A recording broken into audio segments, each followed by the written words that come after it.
यह आदेश आपका और हमारा और हमारे उन पत्रकार साथियों का जिन्होंने ईमानदारी से इस मुद्दे को उठाया, मिला जुला प्रयास का फल है। और यह फल आएगा, आप लोग देश की सेवा उस समय करते हो जब देश चारों ओर से हार मान चुका होता है, अर्थात आपदा आती है एकदम से। उस आपदा में नागरिक सुरक्षा सेवा से जुड़े सेवक, स्वयं सेवक अपनी जान की बाजी लगाकर हमारी रक्षा करते हैं।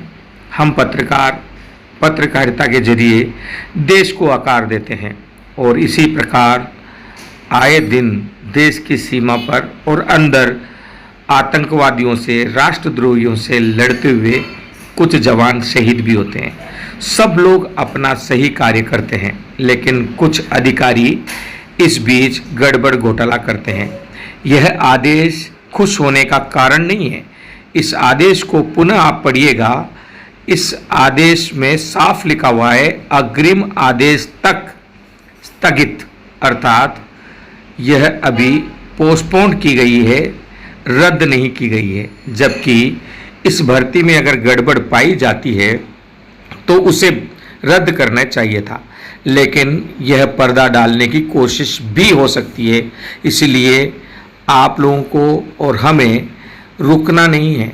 जब तक इस भ्रष्टाचार की परत को उधेड़कर सामने नहीं लाकर इस भर्ती को रद्द नहीं कर देते, जब तक इस भर्ती को नए सिरे से हम दोबारा करने के लिए सरकार से पत्र नहीं लिखवा देते, तब तक हमें लड़ते रहना है।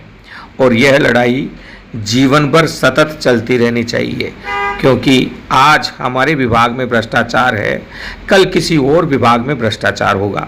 जितना मैं जान चुका हूँ, स्वयंसेवक अपने आप में राष्ट्र के लिए युद्ध करने वाला एक योद्धा है जो सिविल डिफेंस में अपनी सेवाएं देता है, और उस सेवा के बदले में इतनी कुंठा रहती है, कई स्वयंसेवकों को तो ड्यूटी मिलती ही नहीं और अधिकारियों के अपने चहेते बिना ड्यूटी गए ही सिर्फ तनख्वाह देने के लिए रजिस्टर पर साइन करने पहुंचते हैं, और करोड़ों का नुकसान देश का हो रहा है, आपका और हमारा हो रहा है।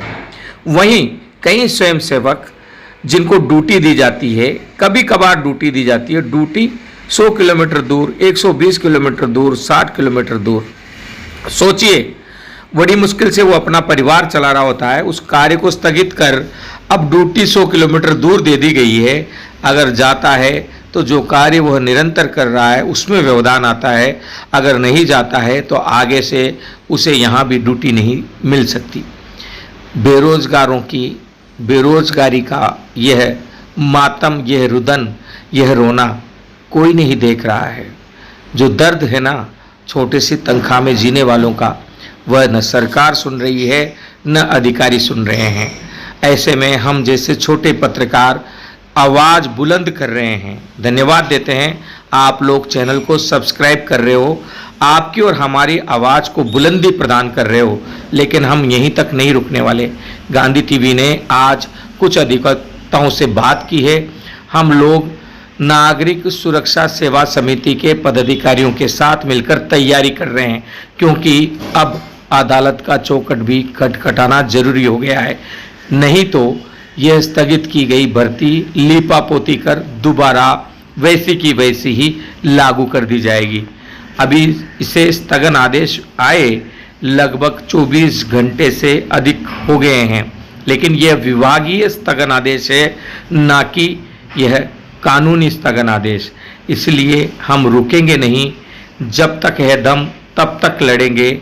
आप और हम एक रहेंगे और लक्ष्य की ओर आगे बढ़ेंगे, लक्ष्य से भटकेंगे नहीं और लक्ष्य प्राप्त करके रहेंगे, क्योंकि यह आपकी और हमारी जिंदगी का सवाल नहीं, देशभक्ति में राष्ट्र को भ्रष्टाचार से मुक्त करने का सवाल भी है और राष्ट्र को व्यवस्थित करने का सवाल भी है। जुड़िए गांधी टीवी के इस मुहिम से, और आप और हम मिलकर इस विभाग में जो परत भ्रष्टाचार की जमी हुई है उसे उधेड़ते हैं, उसे निकालते हैं, और मिट्टी जो भ्रष्टाचार की इस पूरे विभाग में छा चुकी है उसे साफ कर इस भ्रष्टाचार को खत्म कर आपकी और हमारी इस देश की प्रणाली को सुधारते हैं। प्रजातंत्र प्रजा का, प्रजा के लिए, प्रजा के द्वारा है। तो आपका, आपके लिए, आपके द्वारा की जा रही इस शासन व्यवस्था में आपकी और हमारी कोई न कोई भूमिका है। हमें इस भूमिका को ठीक करने के लिए जहां भी मदद हो सके करनी है।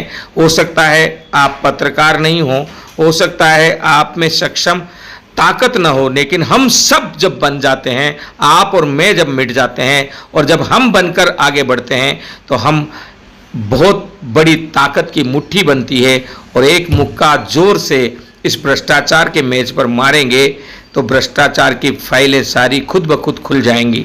लिहाजा आप जुड़े रहिएगा। यह आदेश अग्रिम आदेश तक के लिए रोक का है, रद्द का नहीं है। इसलिए अब और तेजी से कार्य करने की जरूरत है, क्योंकि इस रोक के आड़ में इस आंदोलन को जो आप लोग कर रहे हो, इसको हल्का कर, इसे ठंडा कर, भ्रष्टाचार को वैसे के वैसे ही स्थापित किया जा सकता है। हमें रुकना नहीं है, कांटों पर चलना है। कहते हैं ना कि कांटों के साए पर चलकर हमें बहार फूलों के मिलेंगे। तो यह कठिन डगर है, इस कठिन डगर को पार करेंगे तो आप और हम एक अच्छा विभाग पाएंगे, हर दिन ड्यूटी पाएंगे और अधिक बेरोजगारों को रोजगार मिल पाएगा। अच्छे अधिकारियों के लिए धन्यवाद।